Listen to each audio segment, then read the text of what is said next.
कि यहाँ रहने वाले लोग बेहद अमीर हैं। ये सब चकाचौंध देखकर लुइजा का मिडिल क्लास दिमाग थोड़ा नर्वस हो गया। उसके इंटरव्यू की शुरुआत थोड़ी ऑकवर्ड रही। उसके इंटरव्यू के दौरान उसकी स्कर्ट भी थोड़ी बढ़ गई। लुइजा अक्सर ऐसी बेवकूफियां करती रहती है। कमिला ट्रेनर जो कि उसका इंटरव्यू ले रही थी, वो औरत बहुत ही शाही और रॉयल पर्सनालिटी वाली थी। उसके सामने लुइजा की उलझुल हरकतें बहुत अजीब लग रही थी, लेकिन लुइजा बेचारी आदत से मजबूर बिना रुके बड़ बोलती रही। उसका खुद पर कंट्रोल ही नहीं था और धीरे धीरे उसकी बातों से कमिला ने उसकी सादगी और मासूमियत का पता लगाया। लुइजा को लगा था कि मुझे नौकरी नहीं मिलने वाली, लेकिन तभी कमिला ने पूछा कि क्या वो तुरंत काम शुरू कर सकती है। ये सुनते ही लुइजा बहुत खुश हो गई। इसके बाद कमिला ने लुइजा को पूरा घर दिखाया। वहाँ उसने बताया कि ये जॉब असल में उसके बेटे के लिए है, जो 2 साल पहले हुए एक हादसे के बाद हैंडीकैप बन गया था। उसकी नौकरी की छोटी छोटी बारीकियां समझाते हुए कमिला ने साफ कर दिया कि लुइजा का काम एक पेड केयर टेकर का नहीं है।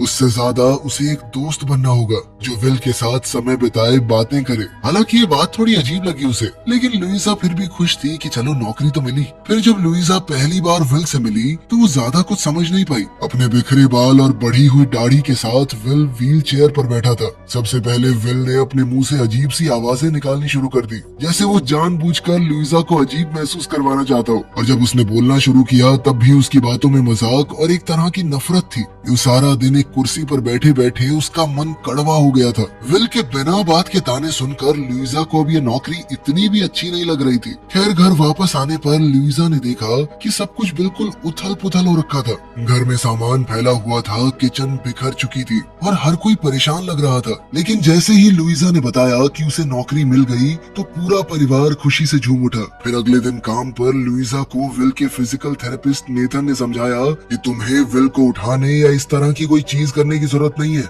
इस पर लुइजा ने पूछा कि फिर करना क्या है मुझे, तो नेथन के पास भी कोई खास जवाब नहीं था। उसने सिर्फ इतना कहा कि शायद तुम्हारा काम विल को खुश रखना है। मगर लुइजा की विल के साथ पहली बातचीत बिल्कुल भी अच्छी नहीं थी। उसने विल को मनाने की कोशिश की कि चलो मेरे साथ बाहर चलो, लेकिन विल हर बात पर ताना सा मार देता। बहुत रूड भी था वो। फिर उसने सीधा सीधा कहा कि बहुत बकर बकर करती हो तुम, मेरे आसपास हो तो थोड़ा कम बोला करो। इससे अपनी लुइजा का मन और थोड़ा खट्टा हो गया। लुइजा ने कोशिश बहुत की कि दिखाए ना कि उसे बुरा लगा है, लेकिन उसके चेहरे पर ये साफ दिख रहा था। फिर हम देखते हैं कि वो गार्डन में अकेली बैठकर लंच करती थी, सबसे अलग, खास करके विल से। इतनी बुरी शुरुआत के बावजूद लुइजा ने नौकरी छोड़ने की बजाय काम करने का फैसला किया। हर दिन वो अपने रंगीन कपड़ों में आती और पूरी कोशिश करती कि विल को थोड़ा आराम और खुश महसूस करवा सके। हर दिन विल उसे देखकर और ज्यादा कंफ्यूज लगने लगता। वो सोच रहा था कि इस लड़की को बिल्कुल बेइज्जती महसूस नहीं होती या सेल्फ रिस्पेक्ट है ही नहीं इसमें। इसी